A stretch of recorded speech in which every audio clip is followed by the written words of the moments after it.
The salesman's Buick pulled into the driveway on an April morning in 1985, kicking up dust that hadn't seen rain in 3 weeks.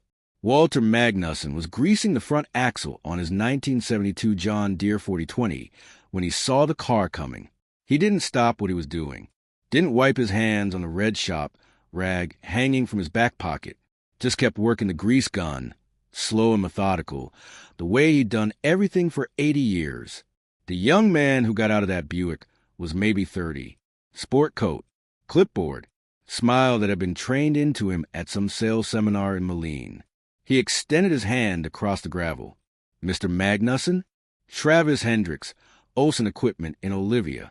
Got a few minutes to talk about the new 50 series. Walter didn't look up from the grease fitting. No. The salesman's smile flickered but held.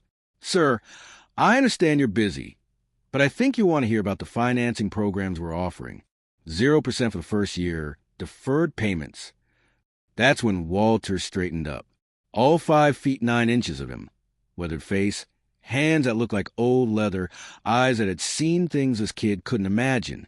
Son, he said, voice quiet but carrying across the farmyard. You can keep your new John Deere.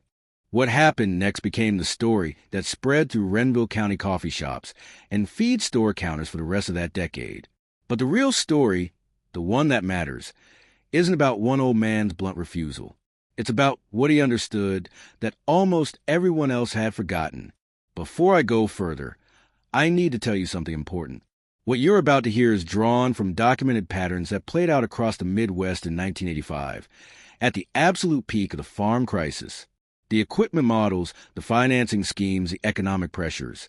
These are all pulled from historical records, manufacturer archives, and farm auction documentation from that era.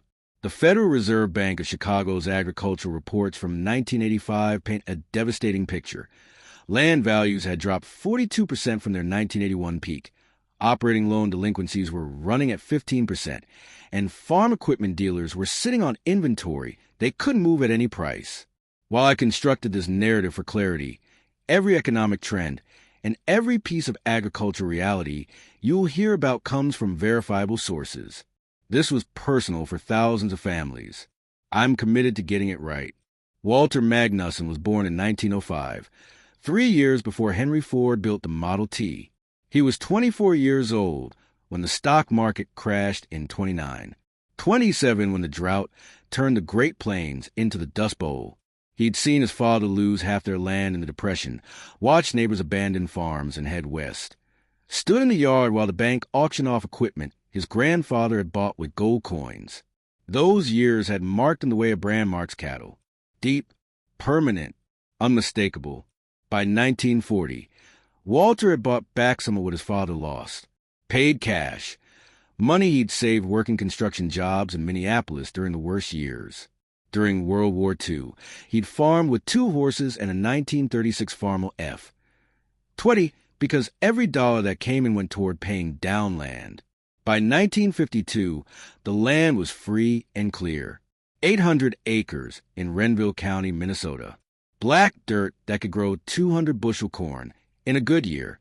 And Walter had one absolute rule: forge in the fires of the Depression and never, ever compromised.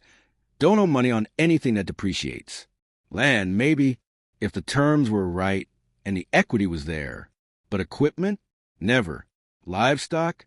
Pay cash. Vehicles? Buy used. Run them until they died. Pay cash to the next one. His neighbors thought he was cheap. His own sons in the 1960s had argued with him about it. Dad! Everyone finances equipment now. You're losing money not taking advantage of the tax breaks. You can't depreciate what you don't owe on, Walter would say, but you could expand. Buy the Lindquist place. Run 2,000 acres instead of 800. I can sleep at night on 800. By 1970, Walter was 65. He'd handed over most of the daily operations to his youngest son, Gary, but he still lived in the original farmhouse, still walked the fields, still maintained the equipment, and he still refused to finance anything. His fleet in 1970 consisted of a 1958 John Deere 720 diesel, bought used in 1965 for $3,200 cash, A 1966 John Deere 4020, bought new for $7,800, paid off in 2 years. A 1963 International 806, bought at auction for $2,100 after neighbor went under. None of it was fancy. All of it was paid for. And in 1970, that made Walter Magnuson look hopelessly behind the times. Because 1970 marked the beginning of what agricultural economists would later call the boom. Grain prices started climbing. The Soviet wheat deal of 1972 sent prices to the moon. Corn that had sold for $1.10 a bushel in 1970 was bringing $3 by 1973. Land values started rising, slowly at first, then faster still. And the industry message hammered home by equipment dealers, lenders, agriculture extension agents, and farm magazines was simple. Get big or get out. The new generation of farmers, men in their 30s and 40s and mid-70s, were buying tractors that would have been unimaginable to their fathers. The John Deere 4430, introduced in 1972, produced 125 horsepower and cost $18,000. By 1975, guys were trading up to the 4630, 150 horsepower, $28,000. The really aggressive operators were buying articulated four-wheel drives, Steiger Panthers, versatile 930 SXS, pushing 300 horsepower, costing $75,000 or more. And everybody was financing it. Zero down. Payments deferred until after harvest. Interest rates at 7 or 8%. It was free money. Or it seemed like it, because land values were climbing 15, 20% a year. You could borrow against your equity, buy more land, buy bigger equipment to farm it, and the appreciation would cover your payments. In Renville County, farmers who'd been running 1,000 acres in 1970 were running 3,000 by 1977.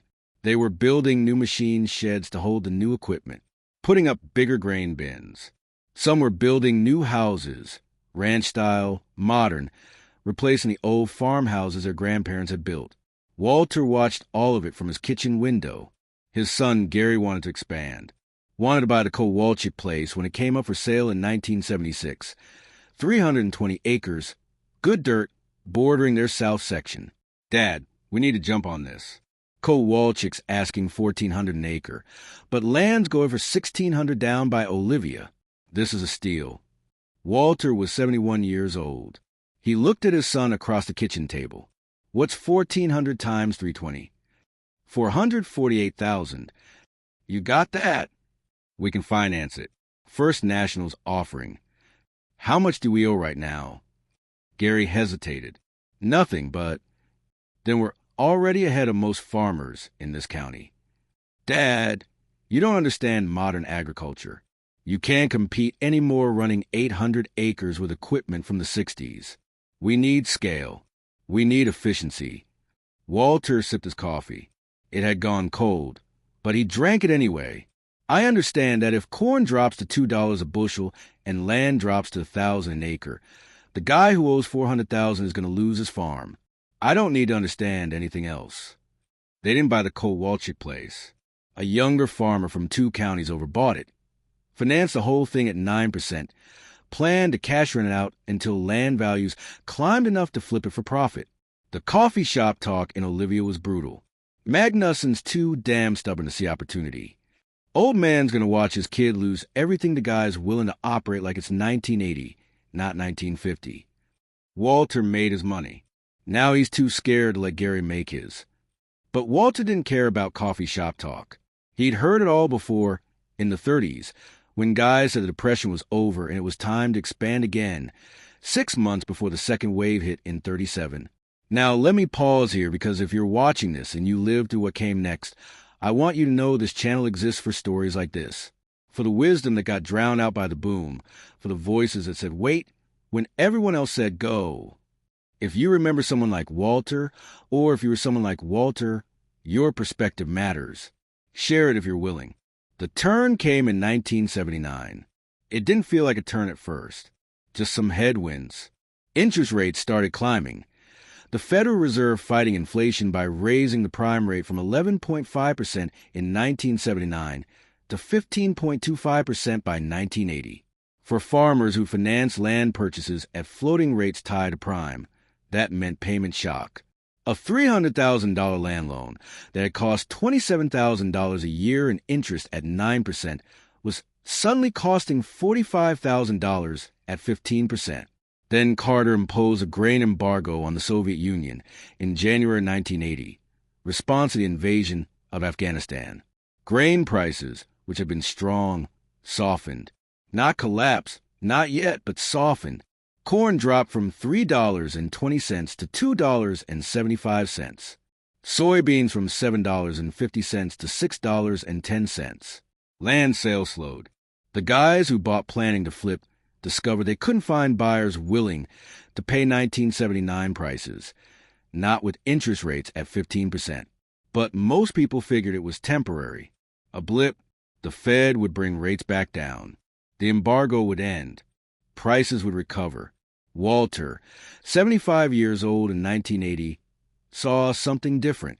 He saw a debt that had been manageable at 8% interest and $3 corn becoming unsustainable at 15% interest and $2.50 corn. He saw farmers who'd expanded in the boom suddenly facing a choice between making their equipment payments and making their land payments. He saw auction notices starting to appear in the Renville County Register. March 1981, the Henderson Farm, 2 sections, go into auction to settle estate. Sold for $1,200 an acre, down from $1,600 a year before. July 1981, the Svoboda Place, equipment dispersal after retirement. The John Deere 4440 that would have brought $35,000 in 1979 sold for $26,000. By 1982, it wasn't isolated sales anymore. It was a pattern. Land values were dropping, not crashing yet, but dropping steadily, month after month. Farmers who borrowed against equity discovered they were underwater. Guys who owed $1,400 an acre on land now worth $1,100 couldn't refinance.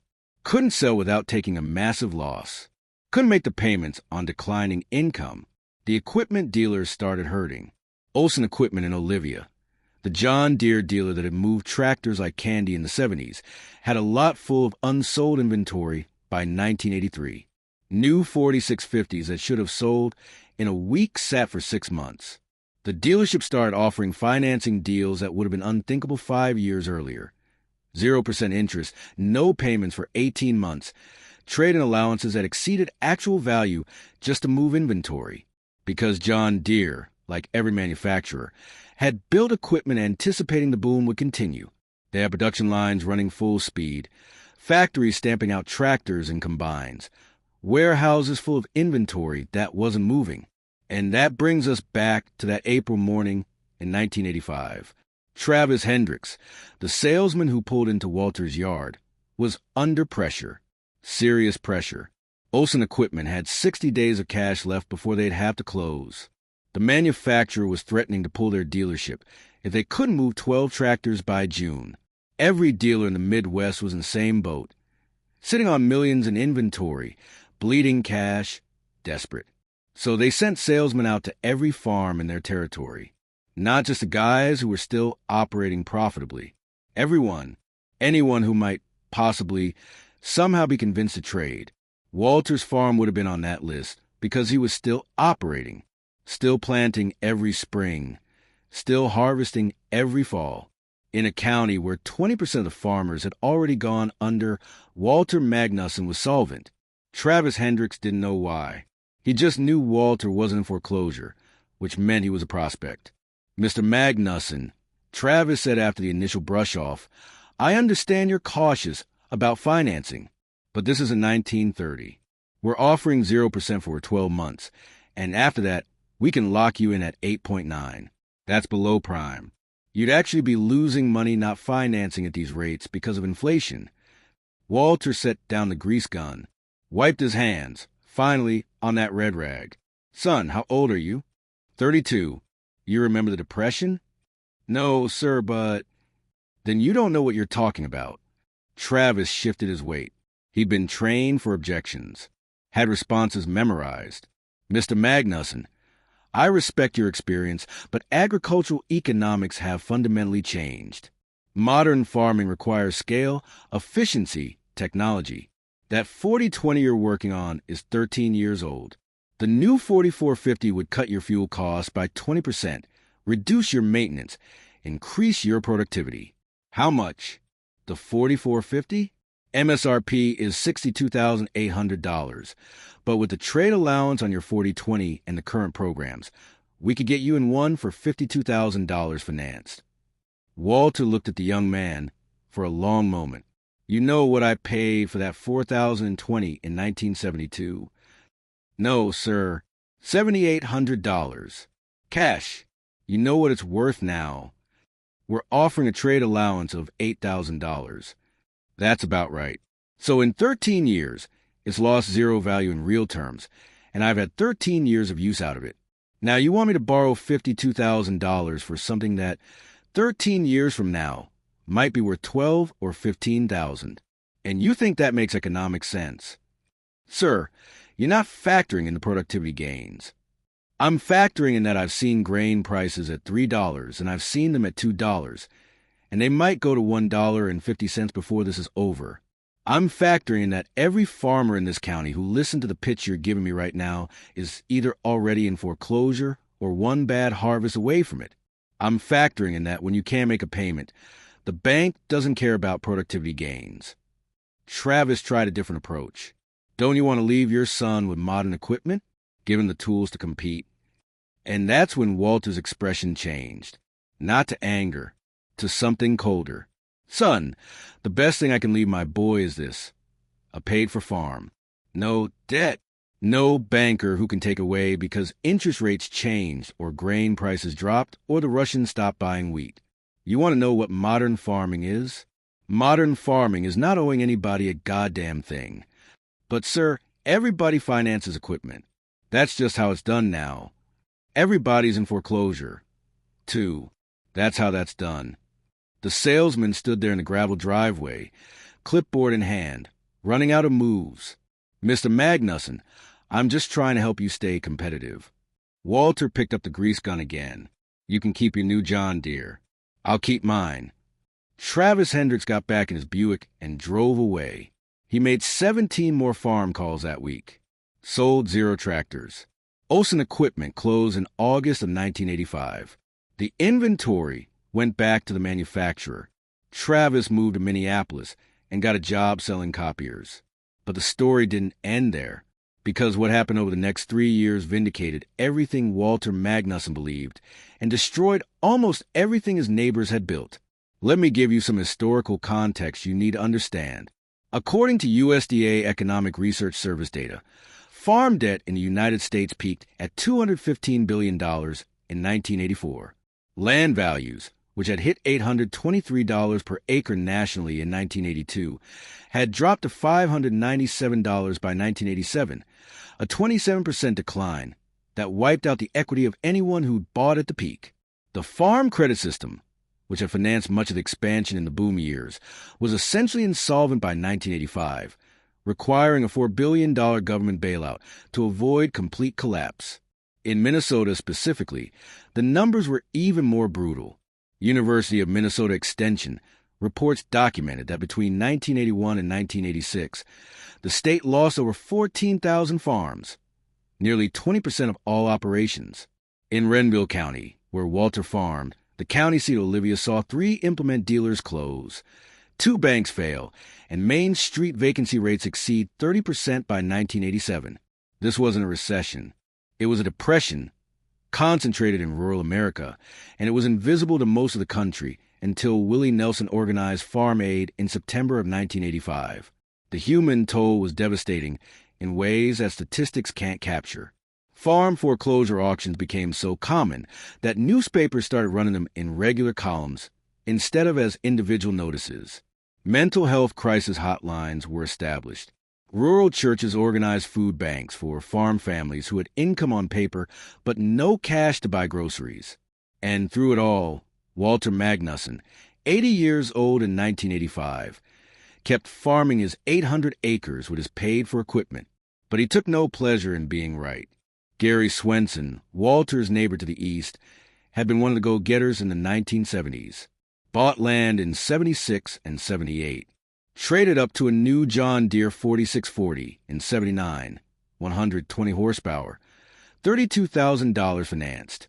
Added a 7,720 combine in 1980, $68,000. By 1981, Gary was farming 2,400 acres, half of it rented, half owned, all of the owned land leveraged. When grain prices softened and land values started dropping, Gary tried to outrun it. Planted fence row to fence row, pushed his yields, took off-farm work during winter. His wife started working at the hospital in Olivia. They cut every expense they could.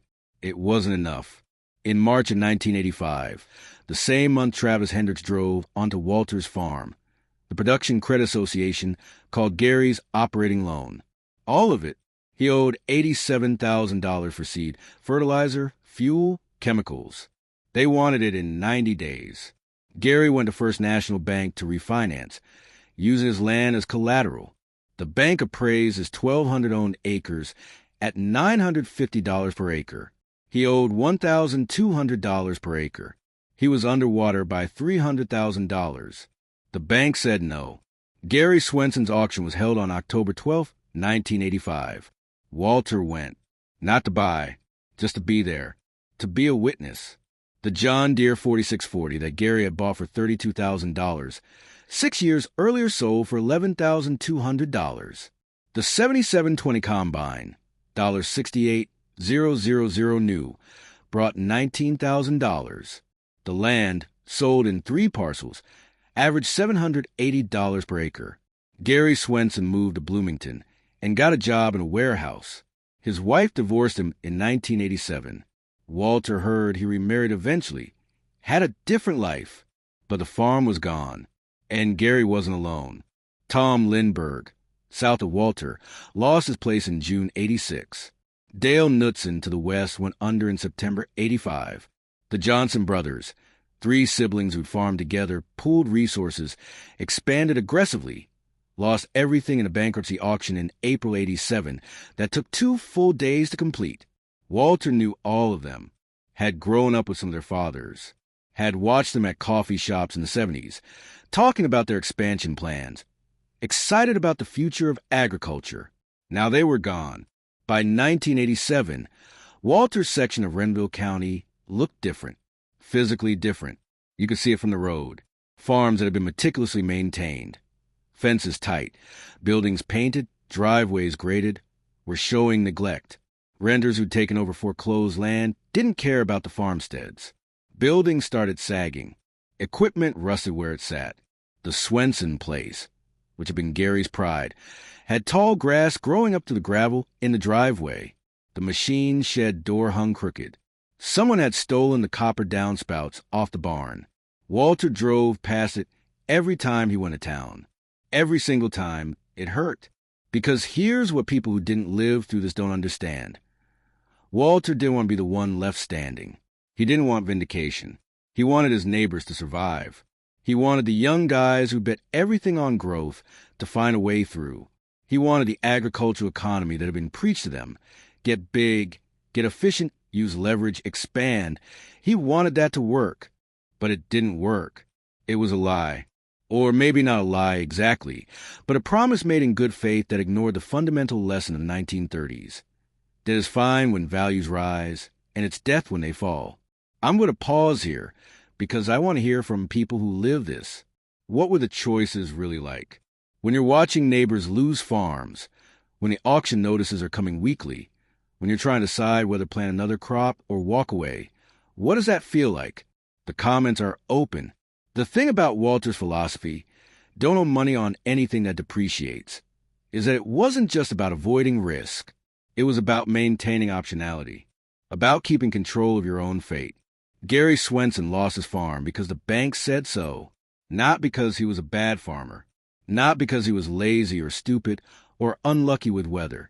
He lost it because external forces, interest rate policy set by the Federal Reserve, grain export decisions made in Washington, land speculation driven by investors from Des Moines and Chicago, created conditions where his debt became unsustainable. Walter couldn't be foreclosed on because Walter didn't know anything. When corn dropped to $2.10 in 1986, the lowest price in real terms since the 1930s, it hurt. Walter made less money that year, but he didn't lose the farm because he could decide to plant or not plant, to sell a harvest or store and wait, to take a loss one year because there wasn't a banker demanding payment. That's what the old man understood that the young guys didn't. Freedom comes from not being leveraged. The equipment Walter ran, that 1972 4020, a 1968 4020 he'd picked up at auction for $4,200 in 1983. The old 720 diesel he kept as a spare. It wasn't fancy. It wasn't efficient by 1985 standards. The fuel consumption was higher. The maintenance was constant. The technology was decades old. But it was paid for. And paid for equipment can't be repossessed. In 1986, Walter was 81 years old. His son Gary, who'd argue with him about expansion in the 70s, was running the farm day to day, but he was running it Walter's way now. Conservative. Careful. No debt. They had coffee one morning in April, just after planting. You were right, Dad. Walter looked at his son. Gary was 54, old enough to have lost a farm himself if Walter had let him buy the Kowalczyk place in 76. I wasn't right. I was scared. There's a difference. Same result. No, Walter said, because being right means you knew what was coming. I didn't know. I just remembered what happened before, and I figured it could happen again. That's not wisdom. That's trauma. Gary considered that. Maybe wisdom is just remembered trauma. Walter smiled at that. Small smile, corner of his mouth. Maybe it is. By 1988, land values had bottomed. Foreclosures were slowing, not because things were getting better, but because most of the vulnerable farms were already gone. The survivors were the guys who either had no debt or had restructured through bankruptcy and stayed operational. The rural economy had been permanently changed. Olivia, which had 4,000 people in 1980, had 3,200 by 1988. The school consolidated with another district. Main Street had empty storefronts that would stay empty for decades. But Walter Magnuson, 83 years old, was still farming. He made it to 91, passed away in 1996, sitting in his chair in the living room, looking out at fields that had been his family since 1911. The farm went to Gary, still debt-free. Gary farmed it until 2003, then transitioned it to his own son, Walter's grandson. The land is still in the family today. That 1972 John Deere 4020 is still there too. Not in active service anymore. It's in the machine shed, maintained, starred occasionally, a piece of family history. There's a newer tractor now, a 2018 model, but it was bought with cash. Some lessons carry. The story of Walter Magnuson and the John Deere salesman became one of those pieces of local lore that gets told and retold. Most of the time, it gets simplified. Crusty old farmer tells young salesman to get lost. That's the version that makes it into coffee shop retellings. But the real story is about what happens when an entire industry, an entire economic system, tells you that the way you're doing things is wrong, that you're behind the times, that you're going to get left behind. And you have the courage or the trauma or the stubbornness to say no anyway. Because in 1975, Walter Magnuson looked like a relic. By 1985, he looked like a prophet. He wasn't either one. He was just a man who remembered. Now, before I close this out, I want to give you some numbers that put this in perspective. The agricultural economists who studied the 1980s farm crisis identified the core problem clearly. The boom years of the 1970s created a massive expansion in farm debt from $53 billion in 1970 to $215 billion by 1984. That debt was manageable when corn was at $3.50 and land values were climbing. But when grain prices dropped by 40% and land values fell by nearly 30%, the math stopped working. A study by the Federal Reserve Bank of Kansas City found that between 1981 and 1987, farm loan delinquencies in their district, covering Kansas, Nebraska, Oklahoma, Wyoming, Colorado, and parts of Missouri and New Mexico, peaked at 15.7%, meaning nearly 1 in 6 farm loans was in default. The same study documented that over 200 rural banks failed during this period, concentrated in agricultural regions. These weren't abstract statistics. These were families. These were communities. These were auction sales where neighbors bought tools they borrowed from each other just a year before, trying to run up the price, so the family would get something, anything, after the bank took its cut. Walter Magnuson survived because he learned, in the hardest way possible, that debt magnifies everything. Your gains in good times, your losses in bad times. And agriculture, by its very nature, has bad times. Weather, markets, policy, disease. There's always something. The farmers who made it through the 1980s farm crisis and kept their operations weren't necessarily the best farmers in terms of yield or efficiency. They were the farmers who had the least debt, or who got lucky with timing, or who had off-farm income, or who had family wealth to fall back on. Walter had none of those except the first one. What he had was a memory of 1933, watching his father stand in the yard while strangers bid on equipment. That memory was worth more than any sales pitch, any financing program, any promise that this time will be different. This time is never different. The variables change. The fundamental dynamics don't. Today, as I record this, the average age of an American farmer is 58 years old. The average farm debt load is at record levels. Equipment prices are astronomical. A new John Deere 8R series tractor, comparable in class to what Walter ran, costs over $500,000. Land prices in prime agricultural regions are above $10,000 per acre in some areas. And the industry message is the same as it was in 1975. Get big or get out. Scale is everything. Technology is essential. You have to finance growth to stay competitive. Maybe that's true. Maybe the economics are different now. Maybe the risk models are more sophisticated. Maybe the financial instruments are more stable. Or maybe 80 years from now, someone will be telling a story about a farmer in 2025 who said no when everyone else said yes, and that person will still be farming while their neighbor's operations got absorbed into corporate portfolios. I don't know the future any more than Walter did, but I know what the past teaches. Be very, very careful about owing money on things you can't control. If you believe these stories matter, if you think this history deserves to be preserved and told honestly, then subscribe. Share this with someone who needs to hear it. And if you lived through the 80s, if you lost a farm or watched your family lose one, if you remember auctions and for sale signs and neighbors who just disappeared, your testimony matters. Leave it in the comments if you're willing. Walter Magnuson told a salesman, "You can keep your new John Deere on a spring morning in 1985.